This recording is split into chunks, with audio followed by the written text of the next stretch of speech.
Thank you, Dave. I appreciate your introduction. Love you, man. And Dave talked a lot about being present and improving your social skills, but one of the aspects of being present will improve your social skills. And we're actually going to get very, very present right now. A lot of times we get present by some stuff that we didn't actually know was actually going on right around us. I'm going to teach you about reality a little bit. So it's amazing how much of life is right in front of us, but we don't necessarily become present to it until someone points it out. I'm going to point it out.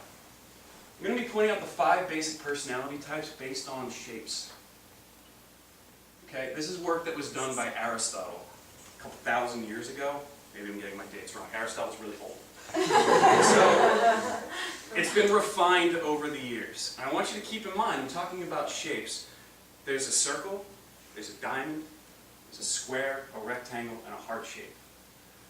Okay, and you will use these to associate different personality traits going on around us. So, and I'm going to tell you right now, you're gonna start looking around. You're gonna want to start looking around, and that's okay. Become present to it. It's actually really cool stuff, but I want you to keep in mind that what I'm talking about, that these basic shapes, these basic personality traits, what they express and how they express in people, they express in you. You express them. There is you in here. I'm talking about identifying things in other people. You can't identify things in other people without identifying things in yourself, because you have everything going on too. You're in your own world. Your brain creates your reality. And you're going to see just how far that rabbit hole goes, because you're going to see some serious similarities here with yourself, with people you know. Your mind, your reality, shapes the world around you in such a form that it shapes your body. It shapes the actual shapes that you take on. So I'd like to introduce you to the 5 basic personality types. I'm going to do an overview and I'm going to come back. I'd like you to meet the abdominals, the alimentives, the circles. I'd like you to meet the thoracics, the thrillers, the diamonds. The muscular, the worker, the square. The osseous, the structured, the stayer, the rectangle. And some of my favorites, the cerebrals, the thinkers. We've got a lot of that in this room. We've got a lot of these personalities in that room. What I need y'all to understand is that I'm going over the dominants. I'm going over these in their pure forms. Very rarely are you going to find somebody in their pure form. But you will find a composite personality. You will find somebody with a little bit of abdominal, a little bit of thoracic, a little bit of osseous, a little bit of cerebral. Usually 2 and 3, sometimes 4, 5 is like, man, look out, those people. They're doing stuff in the world. And they have 5 balanced personality types. So the abdominals, we all know a few of them. The first thing you see is circular things. You see a circular head. It's the alimentive type. Their dominant system is the digestive system. Their assimilative system, you may see their shoulders are kind of like the porthole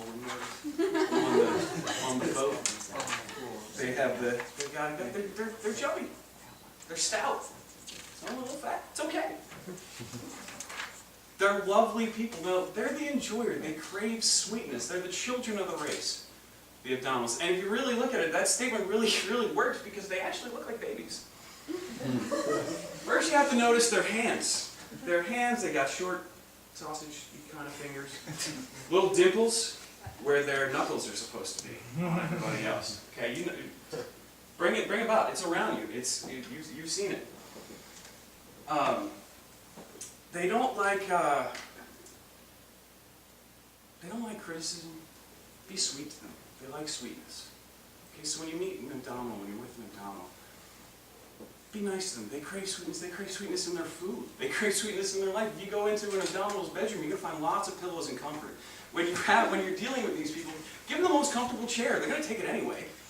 You know, they have a slow, easygoing nature about them, because the dominant types, you know, they're overweight and they don't exert energy. So there's a slower, more easygoing nature. Now, when you're dealing with them, another thing, don't go crazy on the facts. They don't like. They leave the isms and the asms and the spasms and the ologies and the experting to the experts. They just want to know that you care about them. Don't hurt their feelings. But if you do, they don't have time for the unpleasant things. So they will forgive you if you're present with them.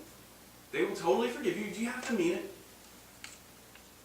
Okay, so that's the abdominal. We're going to go more into all of these things. I made a packet for everybody in your breakout groups. But here's your thoracics, and I love these people. They're the thrillers. Okay, there's a diamond. The way that the first thing you're going to notice about them, they're wider at the temples. Men, broad shoulders, thin waist. Women, curves in all the right places. They're good-looking people. If you look, what you see, their dominant characteristic is their lungs. That's why they call them thoracics. They breathe in life. They really enjoy new experiences. They get bored very easily. Do not bore these people. Do not stand there and just drone on and on and on and not change it. Make it a little bit about them. You know, they really like that. They'll show up late to stuff, but that's okay. They like to be a little bit late. They like to know people are kind of waiting on them a little bit. They're showmen. They like to wear clothes. They look good in clothes. They wear them really well. Sometimes they'll sacrifice their own comfort just to look good. It's okay. These people, these are the ones that they're enterprising. They start businesses. They have amazing ideas. They're never the ones that stick with the company, but they're the ones that start the company. They're the ones that they go out and they blaze the trail, and then they come back and they end up becoming a consultant. Tell me how many people have sat in a chiropractic seminar with somebody standing up there with a guy looking like that says, "Let me show you all how it's done." That's your thoracic. There's a little bit of ego in them. They don't like to be criticized. They can take it. They understand. But if you criticize the thoracic personality trait in people, what they're going to do is they're going to write your name down, and they're going to cross the line right through, and they'll smile at you. They will smile at you, but they don't want a damn thing to do with you after you've hurt their feelings and hurt their ego. It's not something that they like. So the next person is the worker. Another one of my favorites. I love all of them. The worker is the square. You can notice these people. They're a little stockier maybe sometimes. Their shoulders and their hips are generally the same width. They have square-like features. We've got a couple in this room right now. They're square jaw, square head, long arms. They're powerful. They're movers. They're builders. These are how many people have seen a contractor, a plumber, a landscaper, anybody? How many people are driving along seeing somebody doing manual labor? Take a look at their personality. Go ahead. Think about it right now. Were they shaped kind of square and stocky and good for work? These people are movers. They build things. They always got money on the hip. They're good at making money. They're good at working. And people will pay them for their work. And they are a concussion of forces within. They're always hurting their back. They're always that are chiropractors. They're always hurting themselves because they're always trying to push something that's not going to give. Either they're pushing yard equipment that's not giving. They're pushing their spouse and the spouse won't give. They're pushing other people. They're pushing relationships. They're pushing things that just won't give. And they end up having that concussion of forces. They get angry. These are people that unfortunately sometimes there's a real inner anger in the muscular. They are amazing people. One of the interesting things about dealing with the muscular, never stand across from them. Never stand across from them, because whether they're in it with you or not, they're going to become in it with you real quick, because subconsciously that just became a competition. They like to move things out of the way, remember? They will bulldoze your ass out of the way. So what I like to do, what's become the most effective thing, step to the side. Hey, listen, I know you get it. We both get it. You're on the same team with these people. These are the people you want on your team. They're your generals. They're your greatest warriors in the field. If you look back on the greatest warriors in history, these are the muscular people. These are the people that can bulldoze through people. And they are generals. They can lead. They're wonderful, amazing people. We have the osseous. The osseous means bony, structured. Okay? These are their dominant characteristics. Broad shoulders, not particularly broad. Waist, not particularly. They kind of just go start from the top and go straight down.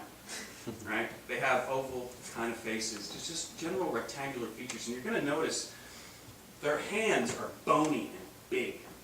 Their elbows are bony. They got bony features in their face. You know, they're structured. And that's actually really a wonderful thing about their personality. They're the stayer. These people are going to stay with you.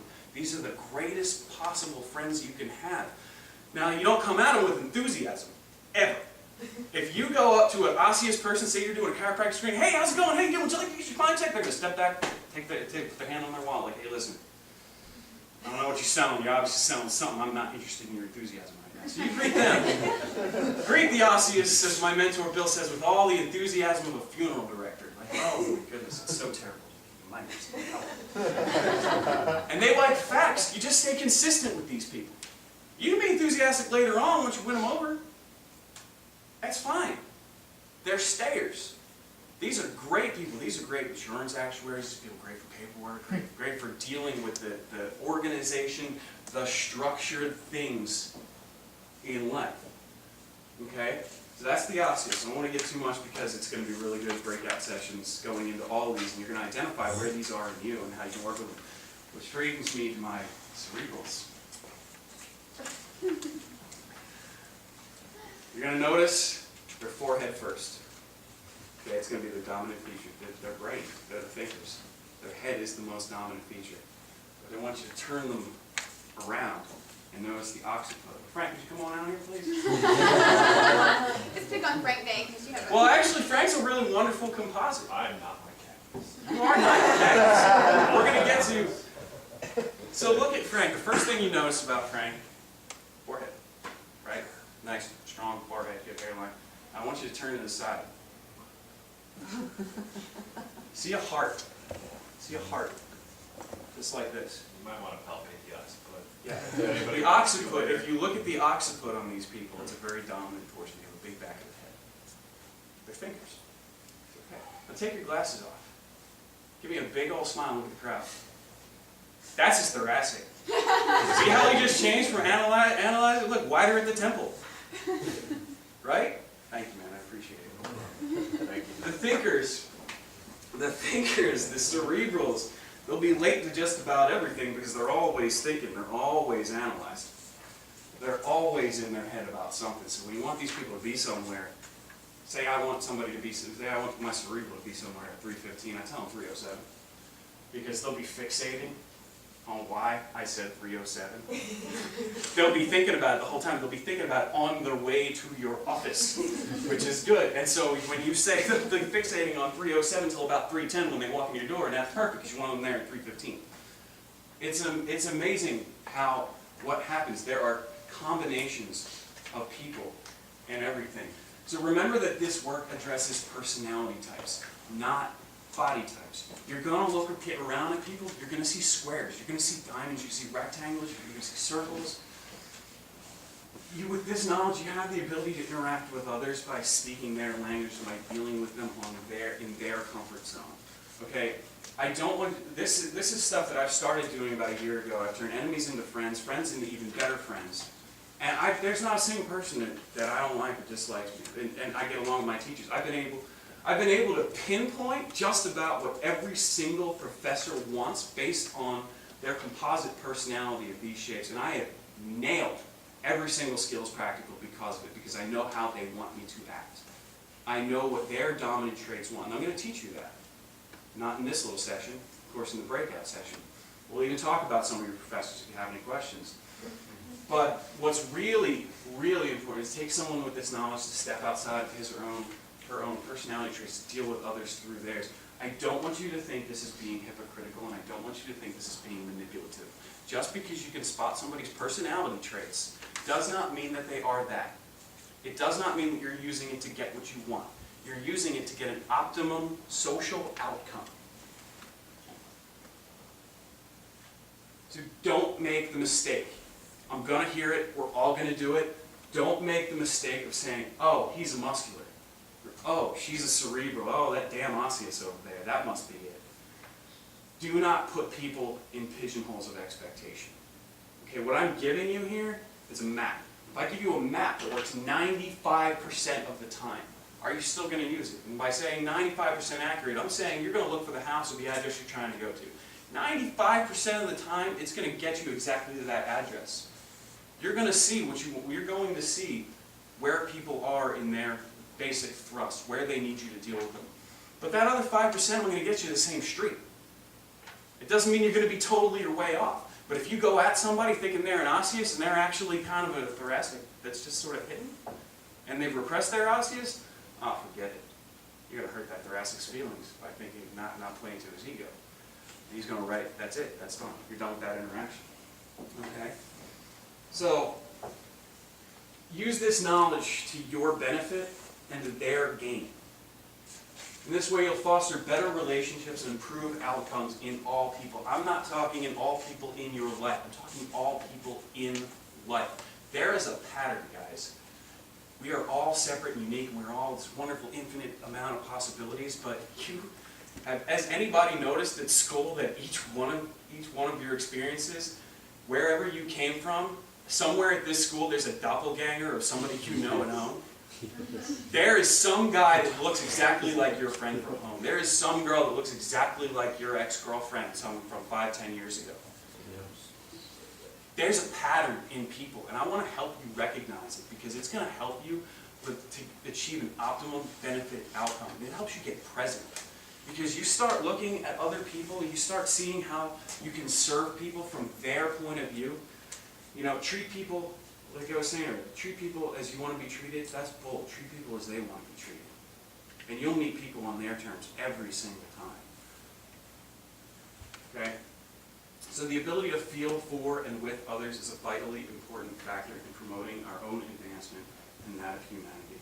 And I just want to stress again, this is getting present with other people. I mean, how many people have been in a relationship and maybe their spouse wanted to go out and you didn't want to go out? Now maybe that spouse is a little bit more diamond shaped. And maybe you have a little bit more long, osseous nature. Maybe you're set part that wants to go out. Now, I'm going to use myself as an example. I am a thoracic, an osseous, and a cerebral. And I'm very well balanced between the three. I try not to let my cerebral out too much because he causes a lot of trouble. But my thoracic really wants to go out. Really wants to go out. He really wants to thrill people. He really wants to be up talking like this all the time to people and getting people into what he's saying. And the osseous says, hold on. You don't need to be like that all the time. Not everybody needs thoracic Nick. Okay? The osseous reins me in. And my thoracic takes my osseous out and says, come on, you freaking lazy ass, let's go. You need to get out of your head. You need to get out of this home. But it's nice because sometimes I really want to go out, sometimes I really want to stay in. And my girlfriend will tell you, you never know which one you're going to get on any particular day. But understand that I'm going through these 5 basic personalities, and all of us have personality traits. These are not body types. These are personality types. These are traits to go along with shapes. And if you go and you look through your packets and you take them and you look around with people, you start looking into yourself, you start noticing. It becomes like looking at the Matrix, if anybody's familiar with that reference. It literally does. You just start internalizing and realizing how to deal with people and how to just get a beneficial outcome. This is how you serve people. This is how you know what's wrong with your patients. This is how you know how their subluxation patterns are. We'll go into it in the groups, but each one of these personality types, they have a dominant system that subluxates the same way in just about all of them. So use it and use it wisely. And I thank you for your time. We're going to get more into this in the groups. Bye.